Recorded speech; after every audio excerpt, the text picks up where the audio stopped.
अल्लाह के प्यारे नबी फरमाते हैं, कुल्लुकुम राइन व कुल्लुकुम मसऊलुन अन रइयतिही, तुम में से हर इंसान जिम्मेदार है और कयामत के दिन पूछा जाएगा कि तूने अपनी जिम्मेदारी के साथ क्या किया।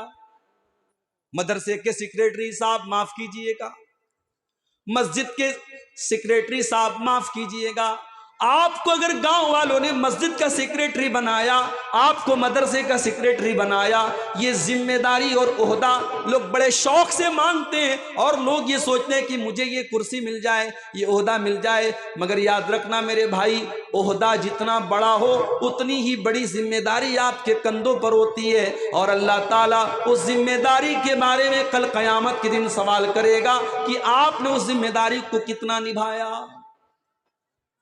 अल्लाह सवाल करेगा। आप मस्जिद के जिम्मेदार थे, मस्जिद का इमाम बेचारा 5,000 की तनख्वाह उसको दिया करते थे, वो गरीब बेचारा इस महंगाई के दौर में कैसे कैसे अपने बीवी बच्चों का पेट पाला करता था। उसके बच्चे बीमार हो जाते थे, वो दवा इलाज को तरफ जाया करता था। आप तो मस्जिद के मुतवल्ली थे, आप तो लखपति थे, आप तो करोड़पति थे, आपने उस मस्जिद के इमाम की कितनी बार मदद की। आप मस्जिद के, आप मदरसे के जिम्मेदार थे, आप मदरसे के सेक्रेटरी थे, मदरसे में पढ़ाई चल रही है, पढ़ने वाले कैसे पढ़ रहे हैं और पढ़ाने वाले कैसे पढ़ा रहे हैं, कभी आपने उसकी निगरानी की कि नहीं, कभी आपने उस पर गौर किया कि नहीं किया। आपसे सवाल किया जाएगा, सवाल किया जाए। कुल्लुकुम राइन व कुल्लुकुम मसऊलुन अन रइयतिही, तुम में से हर इंसान से उसकी जिम्मेदारी के बारे में सवाल किया जाएगा। आदमी से पूछा जाएगा, तू अपने घर का निगरान था, तू किसी का शौहर था, किसी का बाप था, तूने अपने बच्चों पर कितनी नजर रखी, तूने अपनी बीवी पर कितनी नजर रखी। तेरी बीवी लिपस्टिक लगाकर, लाली पाउडर लगाकर, सजकर संवर करके बाजार जाया करती थी, खूबसूरत साड़ी पहनकर अपने हुस्न की नुमाइश किया करती थी, तूने अपनी बीवी को कभी रोका कि नहीं रोका।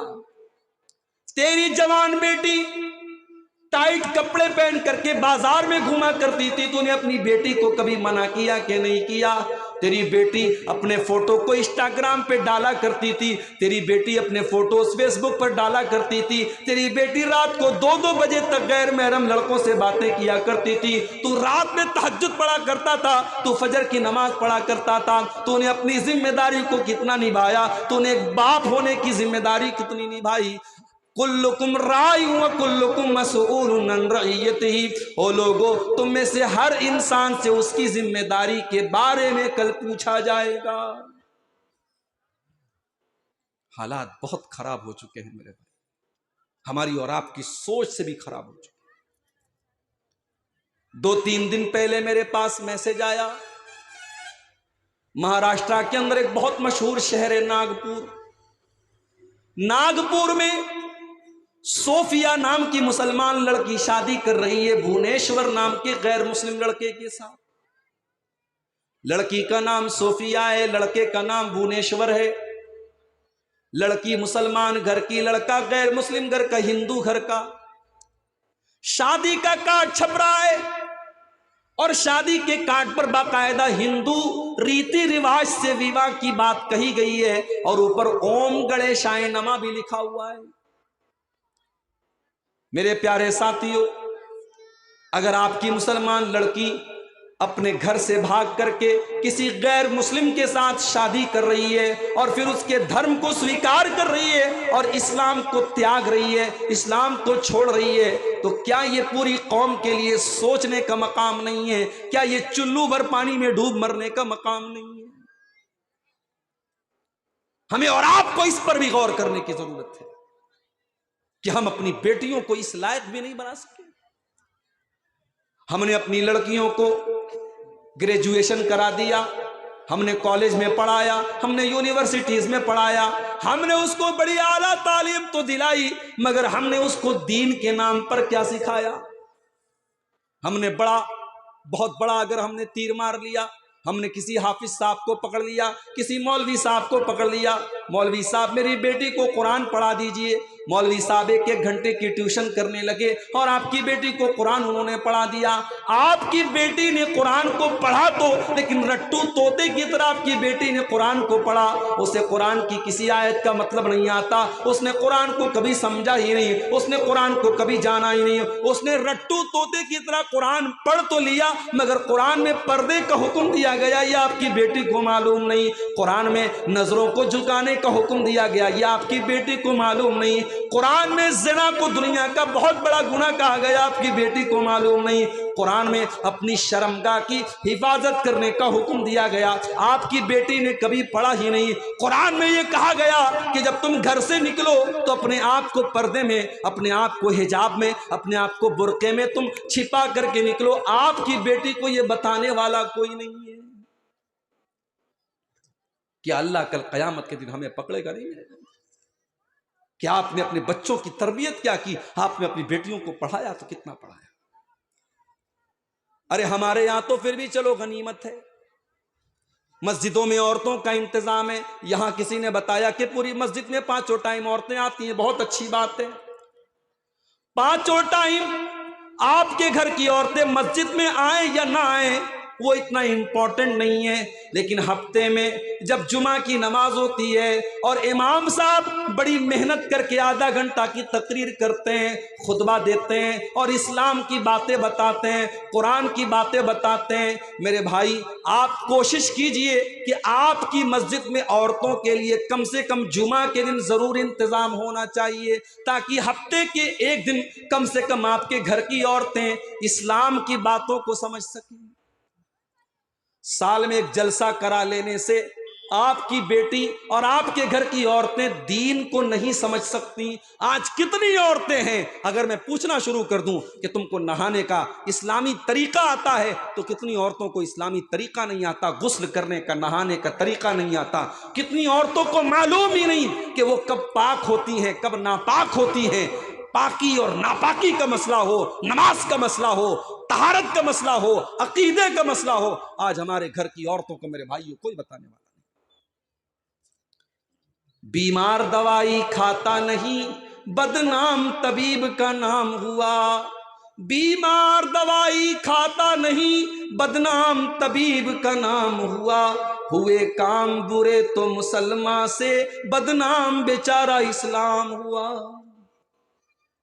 जब आपने अपनी बेटियों को इस्लाम सिखाया ही नहीं, तो अगर आपके घर की कोई सोफिया किसी भुवनेश्वर के साथ शादी कर रही है तो मेरे भाई इसमें आश्चर्य की क्या बात है, इसमें हैरत की क्या बात है? आपकी बेटी को किसी ने बताया ही नहीं कि ईमान कितनी बड़ी दौलत है। अरे ये ईमान तो इतनी बड़ी दौलत है। हजरत सुमैया को तो देखो, ओ मेरी प्यारी माँ बहनों, काश कि आपको कोई सुमैया के बारे में बताने वाला मिलता। सुमैया तो वो है कि उसके शौहर के सामने, उसके जवान बेटे के सामने अबू जहल कहता है कि सुमैया, तूने अगर इस्लाम को नहीं छोड़ा, तूने मोहम्मद के दीन को नहीं छोड़ा, ऐ सुमैया मैं तुझे नंगा कर दूंगा, तेरे बदन से कपड़े उतार दूंगा। सामने जवान बेटा है, ओहो, माँ के लिए कितनी शर्म की बात है, माँ के लिए कितनी गैरत की बात है, उसके जवान बेटे के सामने उसको बेलिबास कर दिया जाए।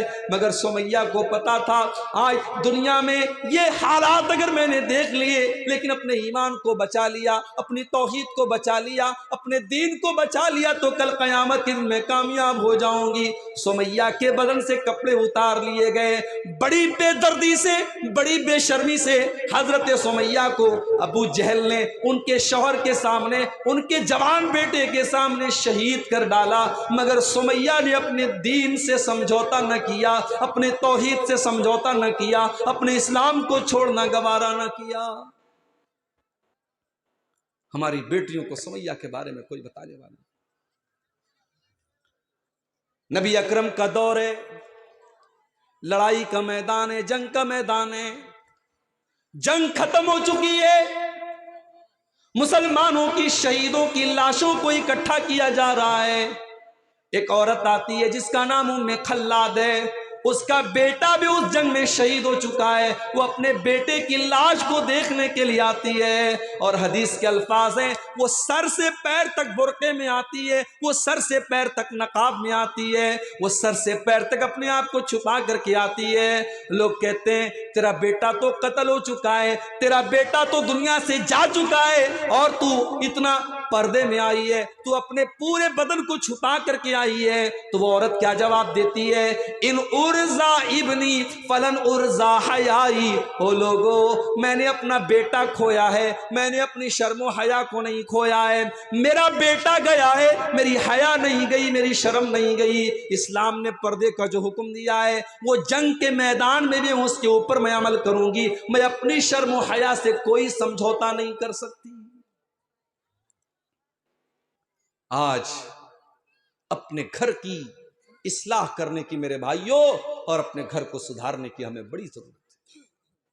और खास तौर से बुरा मत मानिएगा, बंगाल के हालात जो हैं इस मामले में बहुत खराब है। शायद आपको मालूम ना हो, आपके बंगाल में एक बड़ी तादाद में मुसलमान लड़कियां गैर मुस्लिमों के साथ शादी करके उनके साथ अपना घर बसा रही हैं और उनके तरीके से पूजा पाठ कर रही हैं, उनके मजहब में शामिल हो रही हैं और ये बड़ी तेजी से ये हो रहा है। आज आपके घरों में कितनी मुसलमान लड़कियां हैं, जब वो घर से निकलती हैं पता ही नहीं चलता कि ये मुसलमान है या गैर मुस्लिम है। न उसके लिबास से इस्लाम झलकता है, न उसकी चाल ढाल से इस्लाम झलकता है, न उसके शक्ल से, उसके चेहरे से इस्लाम झलकता है। ओ लोगों, मुसलमान औरत को तो देखकर दूर से ही पता चल जाता है ये मुसलमान औरत है। अल्लाह कुरान में कहता है, या अय्युहन नबी कुल अज़वाजिका व बनातिका व निसाइल मोमिनीना, ऐ नबी अपनी बीवियों से भी कह दीजिए, अपनी बेटियों से भी कह दीजिए और तमाम मुसलमान औरतों से कह दीजिए, युदनीना अलैहिन्ना मिन जलाबिबिहिन्ना, जब वो अपने घर से निकला करें तो अपने ऊपर चादर डाल लें, अपने ऊपर बुर्का डाल लें, अपने ऊपर कोई ऐसा कपड़ा डाल लें जो उनकी खूबसूरती को छुपा ले, जो उनके शरीर को छुपा ले। ज़ालिका अदना अन युरफ़्ना फला युज़ैन, ये लिबास, ये पर्दा, ये हिजाब उनकी पहचान बन जाएगा और दुनिया वाले कहेंगे ये मुसलमान औरत है, ये अपने शरीर की नुमाइश नहीं करती, ये अपने हुस्न की नुमाइश नहीं करती। कितनी मुसलमान औरतें हैं शादी के बाद वो बाकायदा, वो क्या बोलते हैं उसको, जो सिंदूर, अपने माथे में सिंदूर लगाती हैं, अपनी मांग में सिंदूर भरती हैं, अपने गले में मंगलसूत्र पहनती हैं। क्या आपको मालूम नहीं है कि अगर कोई चीज किसी मजहब का, किसी धर्म का एक अमल हो जाए जिससे उस मजहब की पहचान जुड़ी हो, तो फिर उसको जेवर के तौर पर भी आपको नहीं पहनना चाहिए। मिसाल के तौर पर मंगलसूत्र हमारे हिंदू भाइयों के यहाँ शादीशुदा औरत के लिए उसके सुहाग की एक निशानी होती है और वो मंगलसूत्र को इतना कीमती समझा जाता है कि 1 मिनट के लिए भी औरत अपने गले से मंगलसूत्र नहीं उतारती है। तो औरत गले में हार पहन सकती है, लॉकेट पहन सकती है, लेकिन अगर मुसलमान औरत मंगलसूत्र पहनती है, इसका मतलब ये हुआ कि वो उस मजहब की एक पहचान वाली चीज, हिंदू धर्म की एक ऐसी चीज जो उस मजहब के साथ जुड़ी है, उसको वो अपने गले में पहन करके चल रही है। और अल्लाह के प्यारे नबी ने फरमाया, मन तशब्बह बिकौमिन फहुवा मिनहुम, जो किसी दूसरे मजहब और किसी दूसरी कौम के तरीके पर चलेगा वो कयामत के दिन उसी के साथ उठाया जाए। क्या आपको मालूम नहीं है कि मांग में सिंदूर भरना ये भी हिंदू मजहब की एक निशानी है? कितनी मुसलमान औरतें, हमारी मुसलमान औरतें सिंदूर लगाती हैं, माथे पर बिंदिया जो लगाती हैं, इस बिंदिया को भी लगाने से परहेज करना चाहिए, बचना चाहिए। आपके इसी बंगाल में हमने ये भी सुना और देखा, शादी के पहले एक रस्म होती है, हल्दी की रस्म। अब बड़ी तेजी से ये सब चीजें बढ़ रही हैं। हल्दी की रस्म होती है, चलो हल्दी, अब ये भी एक सवाल है कि हल्दी क्यों लगाई जाती है। एक दिन मैं इंटरनेट पर सर्च कर रहा था कि शादी के मौके पर हमारे भारत में हल्दी क्यों लगाई जाती है, तो पता लगा कि हल्दी का भी ताल्लुक मजहब से है। उसको भी हिंदू धर्म की के अंदर एक बड़ी मान्यता दी गई है कि अगर हल्दी लगा ली जाए तो फिर औरत शौहर और बीवी का जो रिश्ता है, पति पत्नी का जो रिश्ता है, इसमें किसी की नजर नहीं लगेगी। हल्दी के लगाने से इसके अंदर बरकत पैदा होगी। अब जाहिर है अगर इस लिहाज से देखा जाए तो हल्दी लगाना भी ठीक नहीं। हालांकि हल्दी के अंदर मेडिकल पॉइंट ऑफ व्यू से एंटीसेप्टिक है हल्दी लगाने से शरीर और बदन में फायदा होता है। चलो अगर हम दवा के तौर पे, इलाज के तौर पे, शादी हो रही है लड़की की, वो अपने बदन पे हल्दी लगा रही है, चलो उस लिहाज से अगर हम उसको सही भी कह दें, लेकिन उसका बाकायदा एक फंक्शन करना, हल्दी के नाम पे पूरी पार्टी हो रही है, सारे घर की लड़कियां पीले पीले कपड़े पहन रही हैं, सारे घर के लड़के पीले पीले कपड़े पहन रहे हैं, बाकायदा दावत का एहतमाम किया जा रहा है। ये क्या हो रहा है मेरे प्यारे भाइयों? क्या इस्लाम इस बात की इजाजत देता है? ये तो गैर मुस्लिमों का तरीका है, ये तो गैर मुस्लिमों का कल्चर है। इस्लाम के अंदर इसकी कोई इजाजत नहीं है। अल्लाह के नबी फरमाते हैं लतत्तबिउन्ना सुनन मन कान क़ब्लकुम शिब्रम बिशिब्रिन व ज़िराअम बिज़िराइन। ओ लोगों, तुम अपने से पहले के लोगों के तरीके पर चलोगे, अगर वो एक हाथ चलेंगे तो तुम भी एक हाथ चलोगे, अगर वो पूरा एक बालिश से चलेंगे तो तुम एक बालिश से चलोगे, एक हाथ चलेंगे तो तुम भी एक हाथ चलोगे। हत्ता लऊ दखलू जोहरा ज़ब्बिन, अगर तुमसे पहले के लोग किसी जानवर के बिल में चले जाएंगे तो तुम भी उसके बिल में चले जाओगे। पहले के लोगों के तरीके पर तुम चलोगे। सहाबा ने पूछा, अय अल्लाह के नबी, पहले के लोगों से कौन लोग मुराद हैं? क्या यहूदी और ईसाई मुराद हैं? अल्लाह के नबी ने फरमाया कि और कौन मुराद हैं? तो आज मुसलमान यहूदियों और ईसाइयों के साथ साथ इस मुल्क में हिंदू भाइयों के साथ रहते रहते उनके कल्चर को अपना रहा है, और आज हमारे शादी ब्याह में बहुत सारी चीजें उनके यहाँ की हो रही। अच्छे अच्छे दीनदार घरों में बर्थडे मनाया जा रहा है, बच्चे की पैदाइश के दिन बच्चे के लिए बाकायदा बड़ा सा केक लाया जा रहा है, मोमबत्ती लाई जा रही है, घर में पार्टी हो रही है, ताली बजाई जा रही है, हैप्पी बर्थडे टू यू का नारा लगाया जा रहा है, खानदान वालों को दावत खिलाई जा रही है। क्या है मेरे भाई? उसके बाद एनिवर्सरी मनाई जा रही है। मेरी शादी हुई थी 24 फरवरी को। हर साल 24 फरवरी को मेरी बीवी कहती है कि कल आप रहेंगे कि नहीं? मैं कहता हूं मैं प्रोग्राम में जा रहा हूं, मैं रहता ही हूं उस दिन। औरतों को ना ये सब चीजें बड़ी अच्छी लगती है कि शादी वाले दिन शौहर हमारा घर पे रहे, सालगिरह वाला दिन है, उस दिन बड़ा यादगार दिन है। अरे भाई, हर दिन को यादगार बनाओ ना। बीवी से मोहब्बत करने के लिए साल का कोई दिन खास नहीं है, हर दिन उससे मोहब्बत करो। बच्चों से मोहब्बत करना है, बच्चों को केक खिलाना है, कभी भी केक खिलाओ। उसके लिए आपको बर्थडे मनाने की जरूरत नहीं है। ये तमाम चीजें बेकार हैं। हमने एक दिन बना लिया। अब मदर्स डे, साल में एक दिन है मदर्स डे। उस दिन बेचारा जो जिंदगी में कभी अपनी माँ से कायदे से बात नहीं करता, वो भी फेसबुक पर ज्ञान दे रहा है कि माँ का ये मकाम है और माँ का ये मकाम है, हैप्पी मदर्स डे। अबे जाके पहले तू अपनी माँ की खैर खबर ले भाई साहब। घर में तेरी बूढ़ी माँ दवा इलाज को तरस रही है और तू फेसबुक पर मदर्स डे की मुबारकबाद दे रहा है। फादर्स डे, बाप के नाम पर एक डे मनाया जा रहा है। तो ये जितने डेज हैं, ये जो डेज मनाए जा रहे हैं मेरे भाइयों, ये भी हमारे इस्लामिक कल्चर में नहीं है। हमारा इस्लाम का बड़ा क्लियर एंड क्लीन कॉन्सेप्ट है कि बाप हर दिन बाप है, माँ हर दिन माँ है। माँ का सम्मान रोज होना चाहिए, बाप की सेवा रोज होनी चाहिए, बीवी से मोहब्बत रोज होनी चाहिए, और बच्चे के शौक और उसके बच्चों के अरमान को रोज पूरा करना चाहिए। उसके लिए इस तरीके की चीजों को करने की जरूरत नहीं है। तो आज हमें और आपको अपने घरों से इन सब चीजों को हटाना है। तो हमें जानना पड़ेगा कि हम अपने घर की इस्लाह कैसे करें, अपने घर का सुधार कैसे करें। फितनों का दौर है, ये फितनों का दौर है। कहीं बेपर्दगी का फितना, कहीं बेहयाई का फितना, कहीं इस्लाम के नाम पर इस्लाम से दूर करने का फितना है। इस दौर में भी अल्लाह के नबी की ये तालीम है कि इंसान ज्यादा से ज्यादा अपने घर के अंदर रहे। अल्लाह के नबी फरमाते हैं, तूबा लिमन मलक लिसानहु, वो इंसान काबिल मुबारकबाद है जो अपनी जुबान को कंट्रोल कर ले, व वसियहु बैतहु, और जो अपने घर के अंदर रहे। कोशिश कीजिए अपने परिवार को टाइम दीजिए, अपने बीवी बच्चों को टाइम दीजिए। जब आप अपने काम से, अपने बिजनेस से, अपनी नौकरी से खाली हो जाएं तो आप अपने घर वालों को टाइम दीजिए, आप बहुत सारे फितनों से बच जाएंगे। मेरे आज हालात क्या है? शौहर रात में आता है, काम धंधा करके आया है, थका हारा आया है, बीवी बेचारी मोबाइल में लगी है और कोई सीरियल देख रही है, उसका फेवरेट सीरियल है, बीवी सीरियल में लगी है।